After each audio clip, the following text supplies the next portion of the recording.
Let's consider a cat on a balance beam.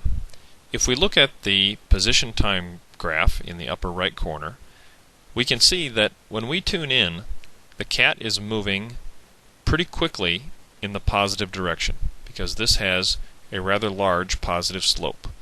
Well, then the slope becomes less positive, less positive, less positive, and then becomes zero, then slightly negative, then more and more and more and more negative, which tells us that the velocity time curve for this cat on a balance beam would look something like this.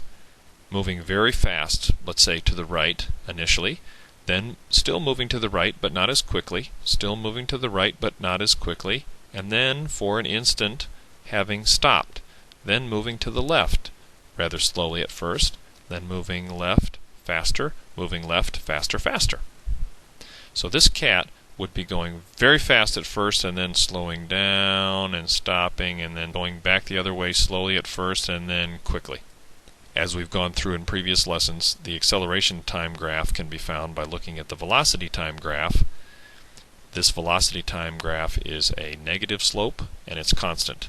So the acceleration is a constant negative number.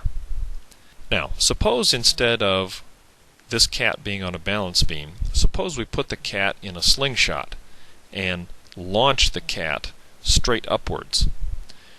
Wouldn't the cat have a very large positive, if we say upwards is positive, wouldn't it have a very large positive upwards velocity at first, and then as it continues going higher and higher and higher, slowing down, slowing down, slowing down, at the top for an instant it would have a speed of 0, then it would come back down slowly at first, then faster, faster, faster, faster. In other words, this cat could be launched upwards and would be in free fall and would have position time, velocity time, and acceleration time graphs that look exactly like what you see on the right side of your screen here.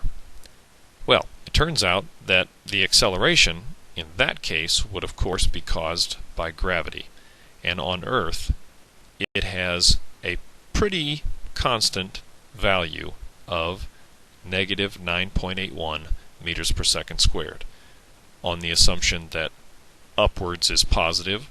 Gravity of course always pulls downwards, so if a negative acceleration, negative 9.81 meters per second squared. This is such an important number that we don't just call it A for acceleration, we give it a special variable, lowercase g, the acceleration due to gravity on Earth.